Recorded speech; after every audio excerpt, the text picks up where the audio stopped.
Prenons les Écritures. Genèse chapitre 3, le verset 24, c'est-à-dire les derniers versets. Et puis on va lire Genèse 28, le verset 11. Le bien-aimé va nous préparer Jean 1 et puis Marc. Genèse 3, le verset 24.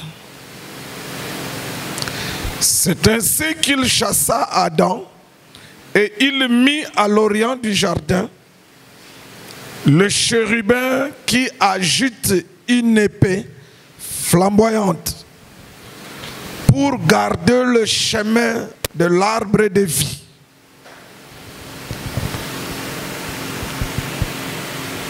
Prenons encore Genèse 28,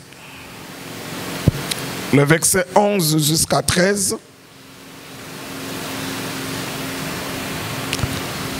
Il arriva dans un lieu où il passa la nuit, car le soleil était couché.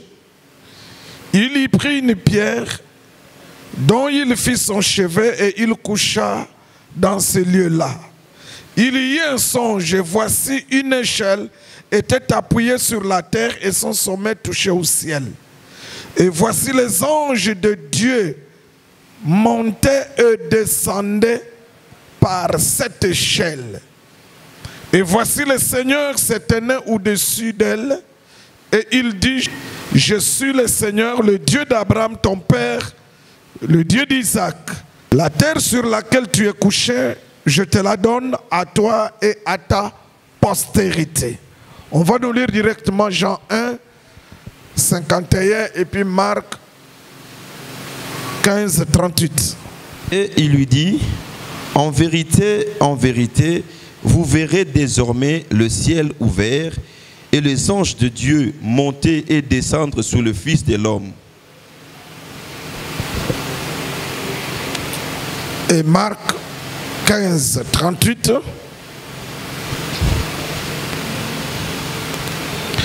Le voile du temple se déchira en deux, depuis le haut jusqu'en bas. Que le Saint-Esprit nous donne l'essence à ces Écritures pour notre édification et pour la gloire du Seigneur, au nom de Jésus-Christ. Amen. Que la paix du Seigneur soit avec vous. Voilà, aujourd'hui, ce vendredi, le jour où nous faisons des prières de supplication. L'exhortation de ce soir, c'est pour te pousser à prier. Nous l'intitulons « Le ciel ouvert ». Le ciel ouvert. Quand on parle que le ciel est ouvert, cela veut dire qu'autrefois le ciel était fermé. Et quand le ciel, ou bien quand est-ce que le ciel était ouvert, et quand est-ce que le ciel était fermé? Pour que le ciel soit ouvert, il doit être d'abord fermé. Donc le texte que nous venons de lire, c'est pour vous expliquer comment le ciel était fermé et comment le ciel était ouvert. Il a été fermé, pourquoi? Et il a été ouvert, pourquoi? Amen, amen. Vous me comprenez? Donc on doit vous expliquer, le ciel était fermé, pourquoi?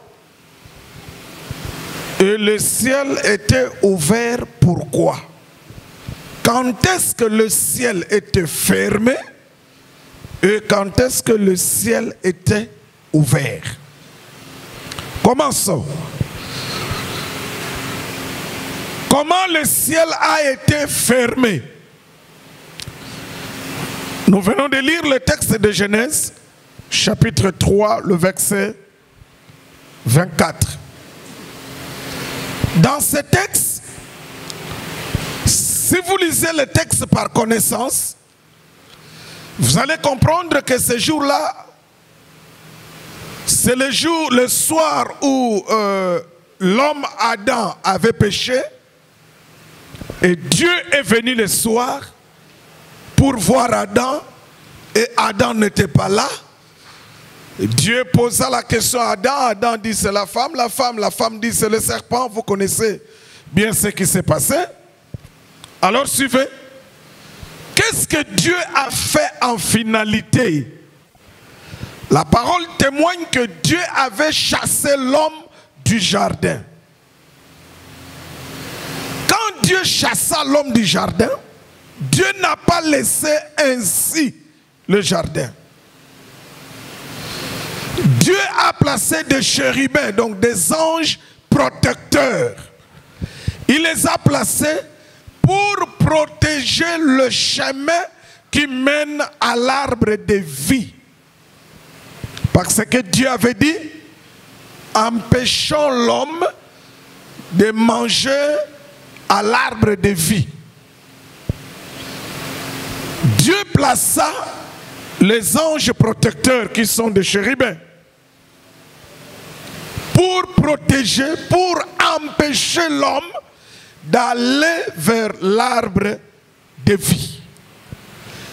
Dans la connaissance, si tu lis ce texte, tu comprendras tout simplement que Dieu a placé les anges pour empêcher l'homme de manger le fruit de l'arbre de vie. Dans la connaissance, tu te limites là-bas. Mais oh, en plaçant les anges pour fermer le chemin de l'arbre de vie, qu'est-ce que Dieu avait caché? Dieu avait caché qu'il fermait le ciel. En plaçant les anges, Dieu fermait le ciel sur la terre. Donc à partir de la terre, le ciel était fermé. Pourquoi? Parce que le jardin d'Éden représente le ciel, mais où? Sur la terre.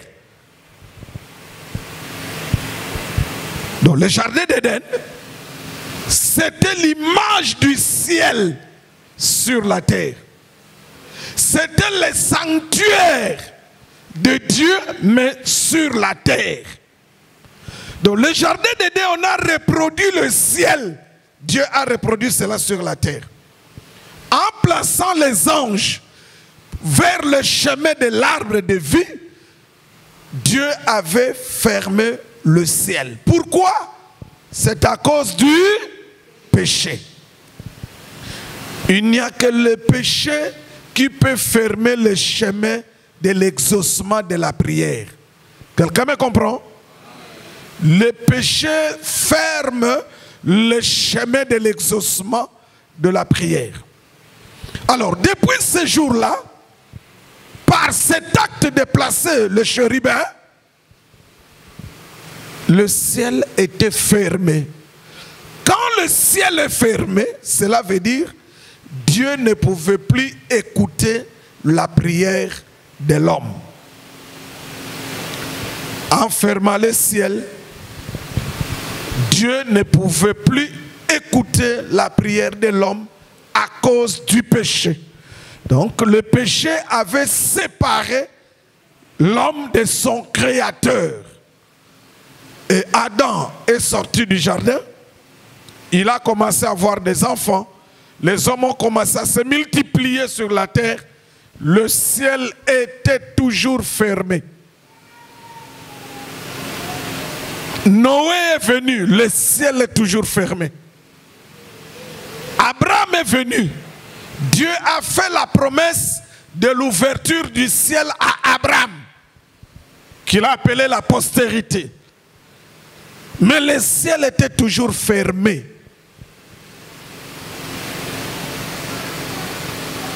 Isaac est venu. Le ciel est toujours fermé. Jacob est venu. Le ciel est toujours fermé. Mais avec Jacob, quand Jacob avait grandi, quand son père l'avait béni à la place d'Ésaü, et quand Ésaü méditait à tuer son frère Jacob, qu'est-ce qui s'est passé? Isaac, le père, appela Jacob et lui dit: tu dois aller dans la famille de ta mère, là-bas tu vas te marier, parce que je ne veux pas que tu te maries avec l'une des filles cananéennes. Alors, Jacob a quitté la famille de la maison de son père. Il était en route vers la famille de sa mère dans un pays lointain. En cours de route, la nuit tomba et Jacob devrait dormir quelque part. Il prit une pierre sur laquelle il mit sa tête et Jacob dormit. Pendant qu'il dormait, sa tête sur la pierre, c'est alors que Jacob eut une vision. Qu'est-ce qu'il voit? Il voit une échelle qui a quitté le ciel, venir sur la terre. Donc les sommets de l'échelle étaient au ciel, mais les pieds de l'échelle étaient où? Sur la terre. Et Jacob a vu que les anges de Dieu montaient sur l'échelle et ils descendaient sur l'échelle. C'était le mouvement. On a écrit les anges montaient. C'est comme si les anges se trouvaient où? Sur la terre. Ce n'est pas une erreur. C'est bien dit. Donc, le mouvement des anges sur l'échelle était quoi? Les anges montaient et les anges descendaient. Et dans la vision, lorsque Jacob regarde au sommet de l'échelle, il a vu que Dieu était assis sur le sommet de l'échelle. Les pieds de l'échelle étaient sur la terre, mais le sommet de le ciel était au ciel. Et les anges montaient et les anges descendaient. Par cette vision, Dieu voulait dire à Jacob que je me prépare à ouvrir quoi? Le ciel. C'était la vision qui annonçait l'ouverture du ciel. Jacob est passé. Il a eu 12 fils. Les 12 fils sont passés. Les 12 fils sont devenus un peuple. Moïse est venu. La loi est venue dans le désert. Israël est entré en Canaan. Le ciel toujours fermé. Israël a eu des juges. Le ciel toujours fermé. Israël a eu des rois. Même au temps du roi David, l'homme selon le cœur de Dieu. Le ciel est toujours fermé. Salomon est venu, l'homme de la sagesse, le ciel toujours fermé. Même quand Salomon priait dans les temples, oh Dieu, écoute toute personne qui viendra dans cette maison pour prier. Même Salomon, quand il priait, le ciel était toujours fermé. Jusqu'un jour, l'échelle que Jacob avait vue, dans la vision, Jacob voit l'échelle. Mais un jour, dans la vision, Dieu avait caché à Jacob l'explication de l'échelle. Mais un jour, il y a un homme qui est venu, il a dit aux gens que je suis l'échelle dont Jacob avait vu. Comment il l'a dit? Il avait dit ceci: vous verrez désormais le ciel ouvert et les anges de Dieu faisant quoi? Monter et descendre sur le Fils de l'homme. Donc Jésus voulait tout simplement dire que je suis l'échelle de Jacob. Si tu veux aller vers Dieu au ciel, il faut monter par moi, le Fils de l'homme. Or, le Fils de l'homme, monter sur l'échelle qui est le Fils de l'homme, ça veut dire tout simplement croire au Fils de l'homme. Il a dit dans Jean, chapitre 1er, les derniers versets de Jean, chapitre 1er, Jésus dit, vous verrez désormais le ciel ouvert, les anges monter et descendre. Donc Jésus était venu sur la terre pour ouvrir le ciel qui était autrefois fermé. Mais quand bien même il a dit, vous verrez désormais le ciel ouvert. Le ciel était toujours fermé. Toujours fermé. Quand est-ce que le ciel était ouvert? Le ciel était ouvert les jours où Jésus est mort à la croix. C'est ce jour-là que le ciel était ouvert. Comment? Comment le ciel était-il ouvert? Regardez. Dans le jardin d'Éden, pour fermer le ciel, Dieu avait placé qui? Les anges. Dans le jardin d'Éden. Avec le temps, Moïse est venu, il a construit le tabernacle. Dans le tabernacle, le tabernacle était formé de 3 parties.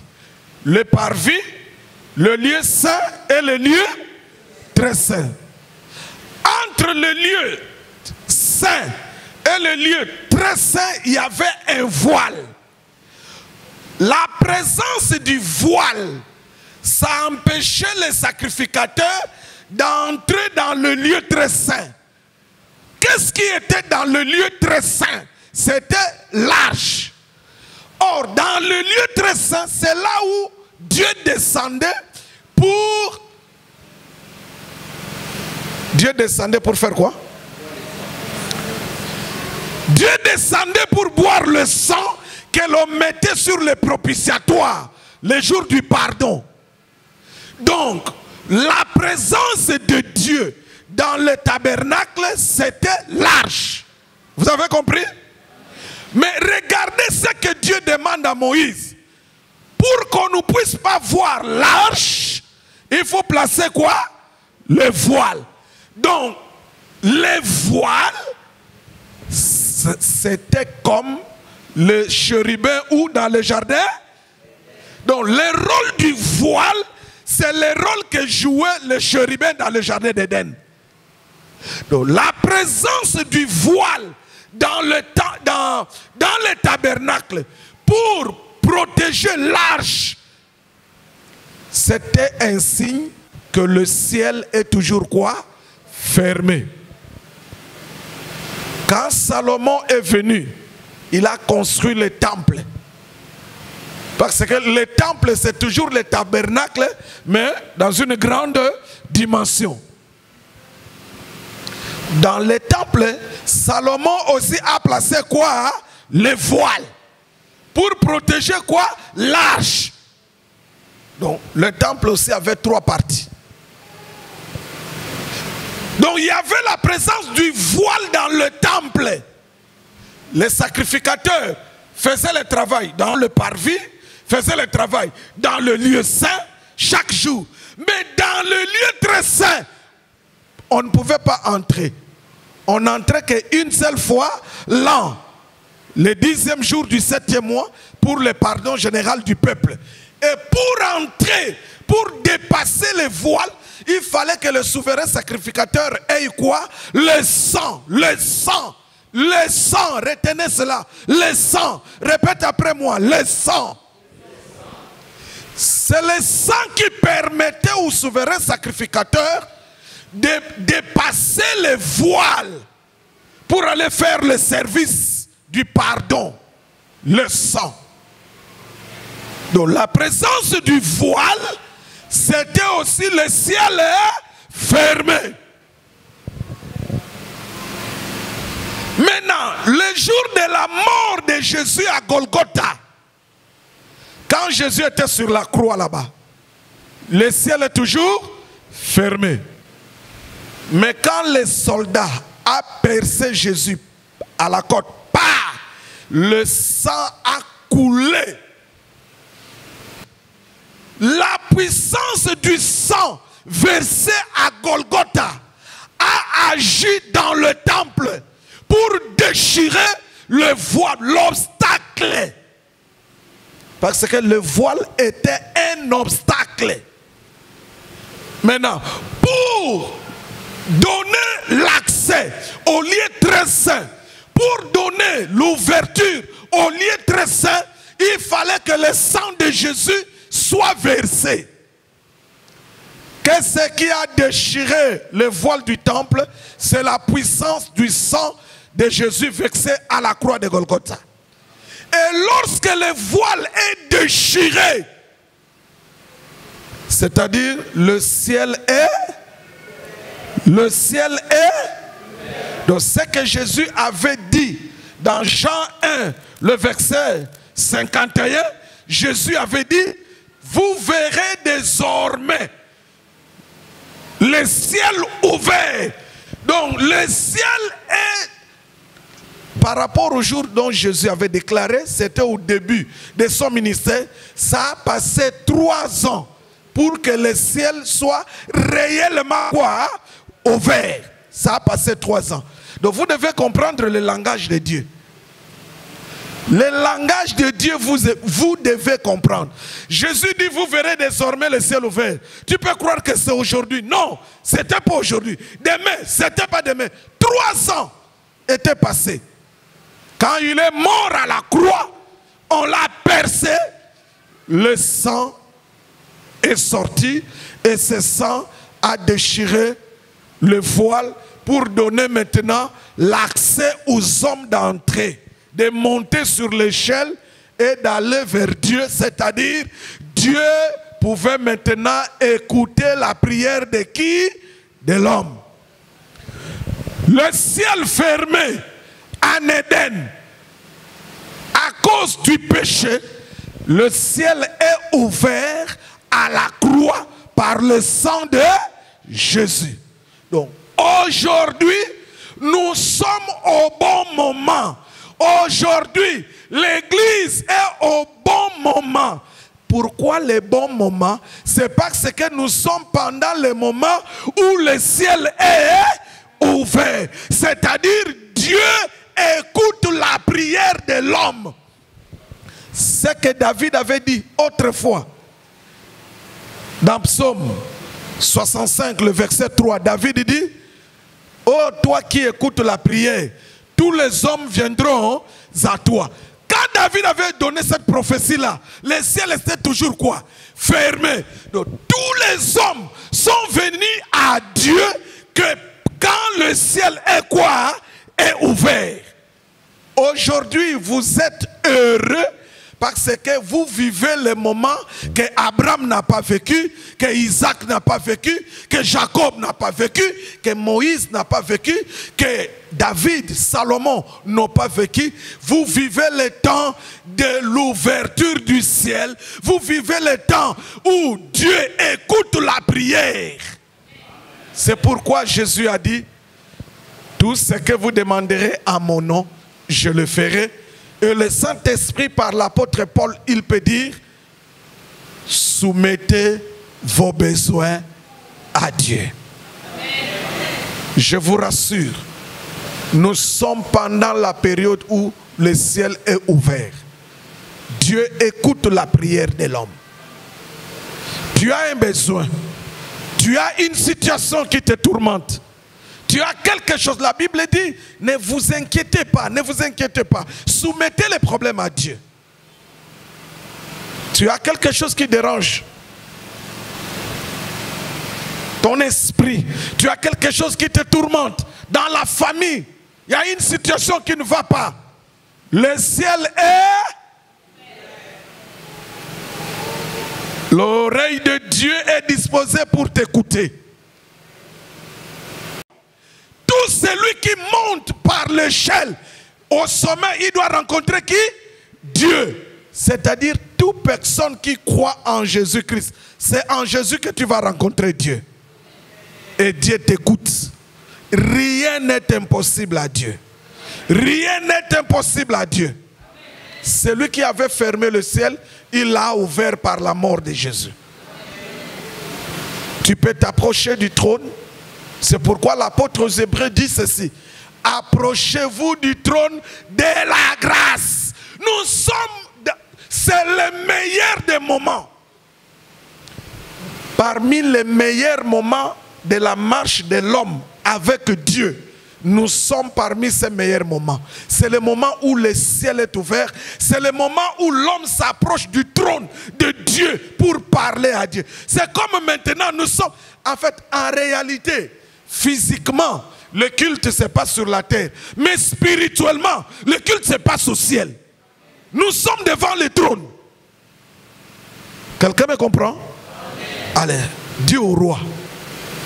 Le Seigneur Dieu, devant qui tu es venu, il est le roi. Il sait résoudre les problèmes. Si tu veux l'appeler comme le roi, appelle-le. Si tu veux l'appeler comme mon Père, Père Céleste, appelle-le. Soumets-lui les problèmes.